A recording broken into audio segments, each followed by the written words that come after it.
I know what I have to do. I know what's in it, not only for me, but for everyone else. Where am I going? I don't know. I don't care. There is no past or future. The town of Highland Park, just north of Chicago along Lake Michigan, had long been known for its leafy streets, heritage brick homes, and the kind of small-town charm that makes Independence Day a cherished tradition.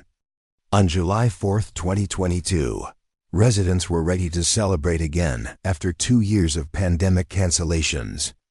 Central Avenue was lined with families, marching bands, and cotton candy vendors. It was a day that promised normalcy, warmth, and community spirit. That in a matter of seconds, terror struck. Gunshots rang out, and the joyful parade descended into chaos. Families scattered, parents shielded their children, and screams echoed across the streets. The shooter had positioned himself on a rooftop above the parade route, firing an AR-15-style rifle into the crowd. By the time the chaos ended, multiple lives were lost, dozens injured, and the community left irrevocably scarred. The man behind this attack was Robert Eugene Crimo III, also known online as Awake the Rapper. A slender young man with long dark hair and tattoos across his neck and face. Robert's exterior masked a complex and deeply troubled inner world. On the surface, he was a small-time rapper with a modest following, but his online content, produced between 2019 and 2022, hinted at something far darker. Subtle cues of violence, unsettling videos, and disturbing lyrics foreshadowed the horror that would unfold on that July morning. Robert grew up in a fractured household. Born in 2000, he was the middle child of a family that outwardly appeared ordinary. His father owned a deli and even once ran for mayor, while his mother dabbled in alternative therapies. Yet behind closed doors, his upbringing was turbulent. Police were called to the family home multiple times, and neighbors frequently witnessed explosive arguments. A particularly alarming incident occurred when Robert, at age 2, was left in a hot car for half an hour while his mother's shop. School offered little respite. Quiet, withdrawn, and isolated, Robert found solace in skateboarding and video games. His closest companion, Anthony Laporte, tragically died of an overdose in 2017. This loss marked a turning point. Robert withdrew entirely, dropped out of school, and immersed himself in the online world, crafting the persona Awake the Rapper. By 18, his content was increasingly violent and nihilistic, with songs, videos, and social media posts steeped in dark imagery, including mass shootings, death, and self-destruction. His obsession with July 4th became apparent through repeated references in drawings and social media posts, hinting at a sinister countdown. Robert even planned his attack meticulously, scouting rooftops, selecting escape routes, and creating disguises. When the day arrived, he dressed in women's clothing to conceal tattoos, carried his rifle in a blanket, and positioned himself atop an outdoor outfitter.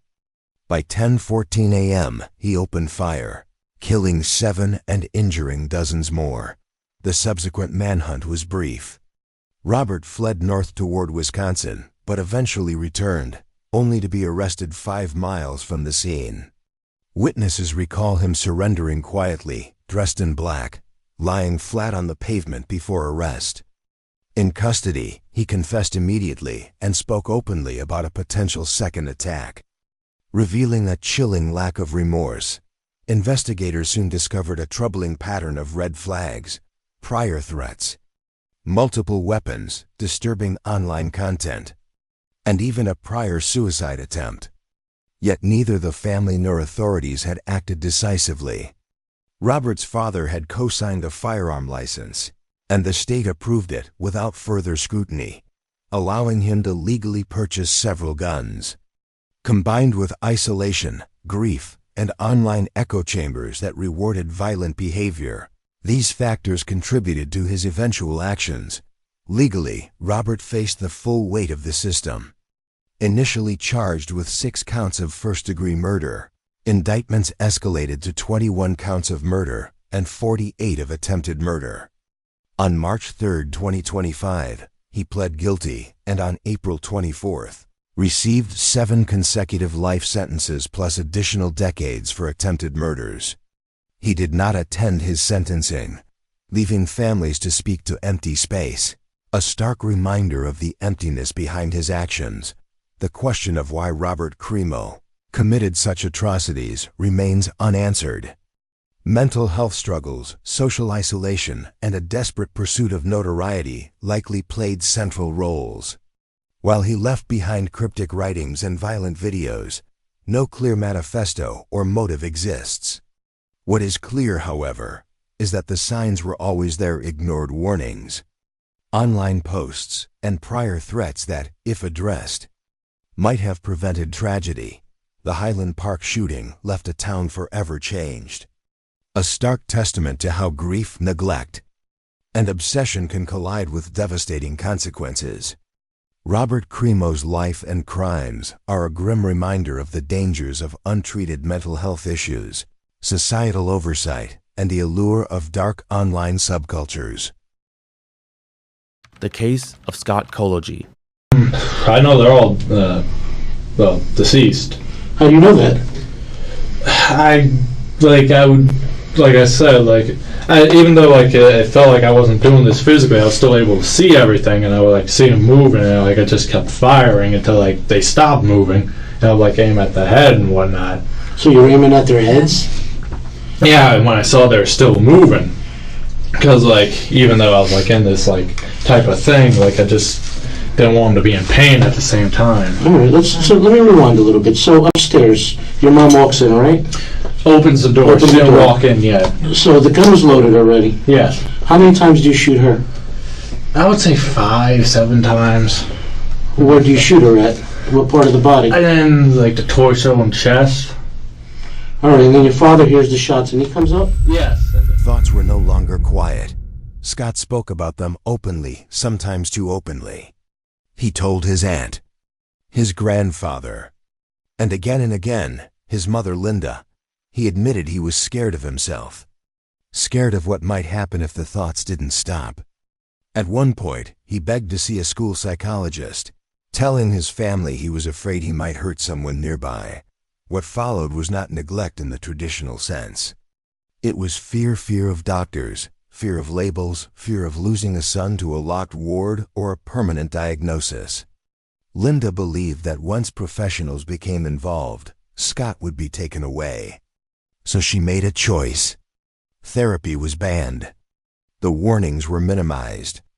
The violent thoughts were reframed as phases, stress, teenage instability, even when Scott's brother sent messages, clear, urgent, impossible to misread. Scott is talking about killing people again. Nothing changed.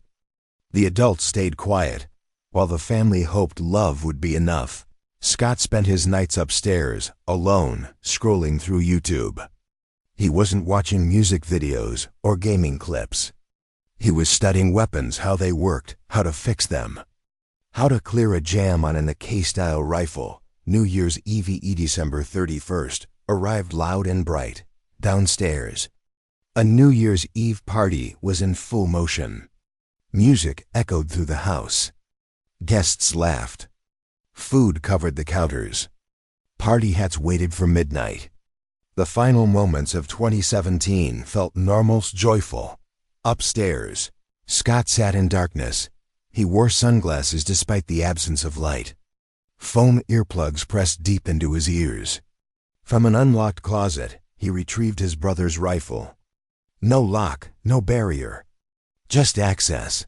When Linda went upstairs to bring him down for the countdown, there was no argument, no hesitation, no warning. The gunfire came immediately. Scott moved through the house with a rigid, emotionless focus. His father was shot on the staircase. Then Scott continued toward the kitchen. The chaos unfolded in under 2 minutes. 14 rounds were fired. When the shooting stopped, his mother, father, sister, and a family friend were dead. It ended only when Scott encountered his grandfather. Face to face. Eye to eye. Something registered in that moment: recognition, reflection, reality. Scott lowered the rifle. Police arrived to a scene frozen in shock.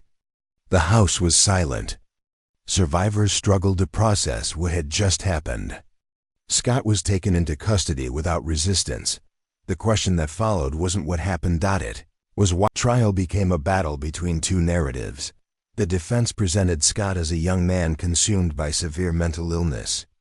Their expert testified that Scott suffered from early-onset schizophrenia, marked by hallucinations and distorted reality. Family history supported the diagnosis: bipolar disorder, schizophrenia, instability woven into generations. According to this view, Scott wasn't in control that night.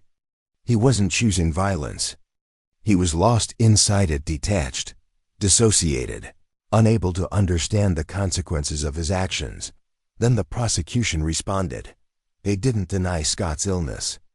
Instead, they focused on behavior, planning, preparation, details that suggested awareness: the earplugs meant to dull the sound of gunfire, the sunglasses worn indoors at night, the timing. The searches made hours before the attack, including music associated with terror attacks. This wasn't a spontaneous break from reality, the prosecution argued. It was calculated, tactical, intentional. Mental illness, they said, does not erase responsibility. The jury deliberated with one central question in mind: did Scott know right from wrong on New Year's Eve? Their answer was yes. Scott Kologi was found guilty on all counts, including multiple counts of first-degree murder.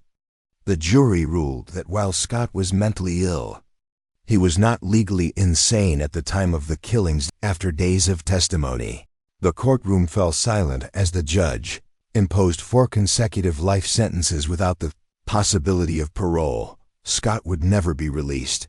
There were no visible emotions, no collapse, no protest, just stillness. The house on Wall Street remained standing, empty, quiet, untouched by celebration.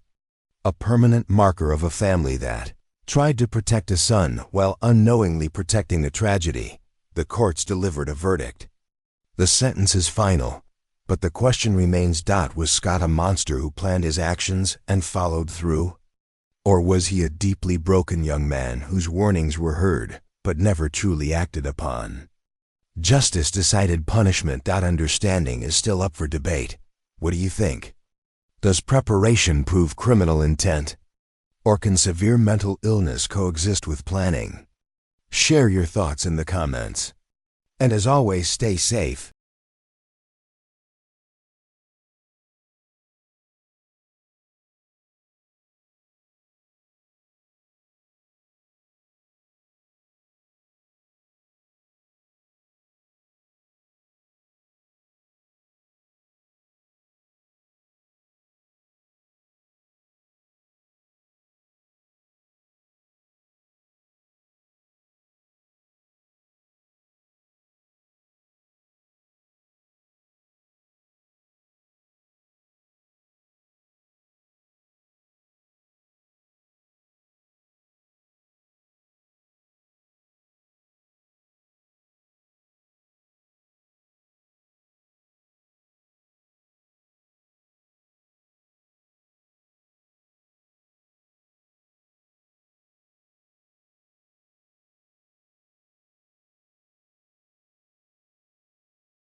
I'll see you in the next one.